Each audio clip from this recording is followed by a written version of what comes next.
kembali bersama saya Yunistriani. Yuk belajar bersama.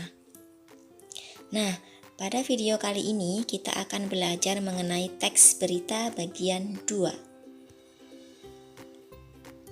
Sama seperti kebanyakan teks berita mempunyai struktur yang membedakannya dengan teks yang lainnya.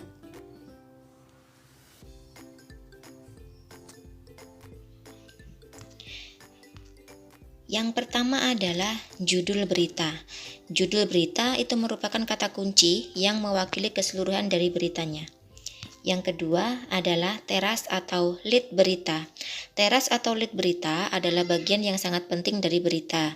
Dalam teras atau lead berita, terangkum intisari dari keseluruhan berita. Nah, dari lead ini biasanya dia mengandung unsur penting 5W plus 1H atau yang disebut dengan adik Simba. Nah, lead terdiri atas 1 atau 2 kalimat.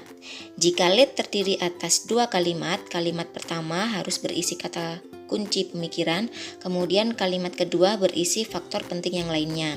Usahakan kalimat-kalimat dalam lead berita singkat dan mengena pada sasaran. Lead yang baik memudahkan pembaca memahami maksud dari beritanya. Itu adalah unsur lead. Kemudian yang ketiga adalah tubuh berita. Tubuh berita merupakan tempat berita berada. Tubuh berita berisi peristiwa atau kejadian yang dilaporkan.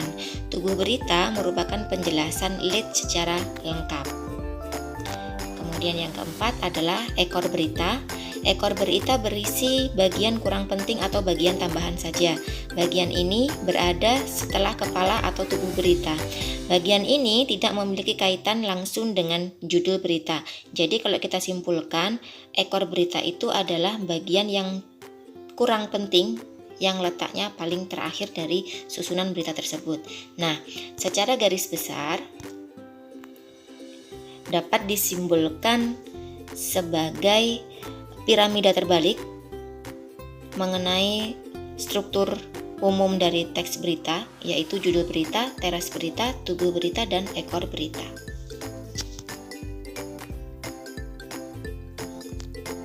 Baik, perhatikan contoh berikut. Membanggakan, paduan suara Indonesia juarai kompetisi di Italia. Nah, kalau kita perhatikan, ini adalah contoh dari teks berita yang sudah sesuai dengan struktur. Yang pertama itu ada judul, kemudian ada teras berita, kemudian ada tubuh berita, dan ada ekor berita. Baik, materi pokok berikutnya adalah kebahasaan teks berita. Setiap jenis teks itu memiliki kaidah kebahasaannya sendiri. Nah, kaidah kebahasaan yang terdapat pada teks berita sebagai berikut. Yang pertama adalah verba transitif atau yang disebut dengan kata kerja transitif.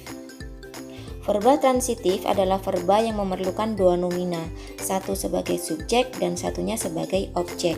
Objek pada kalimat aktif berubah fungsi menjadi subjek pada kalimat pasif. Nah, kalau kita perhatikan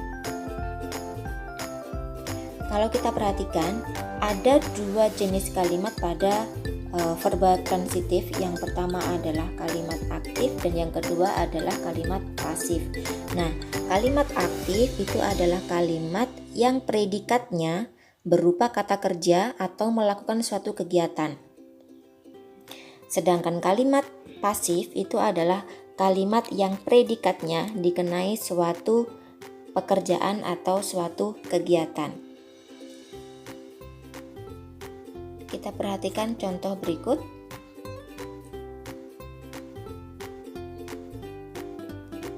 Joan membeli surat kabar terbitan hari ini. Ini adalah kalimat aktif.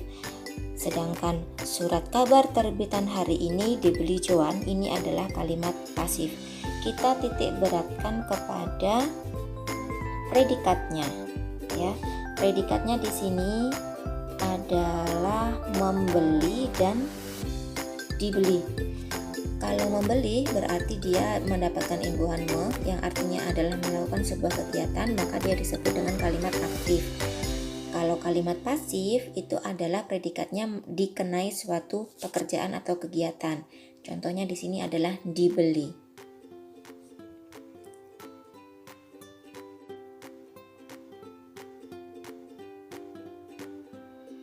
Verba pewarta.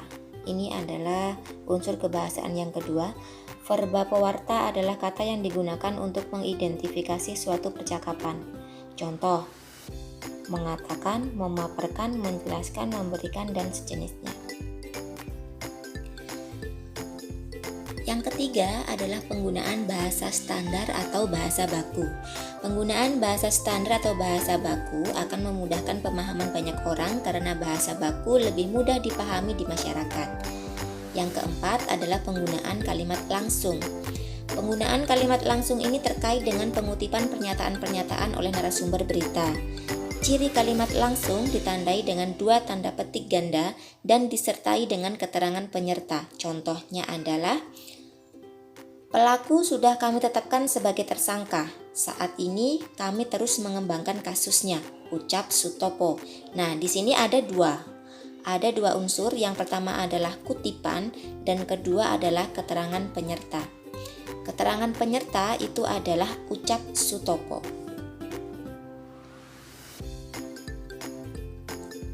Selanjutnya adalah penggunaan konjungsi.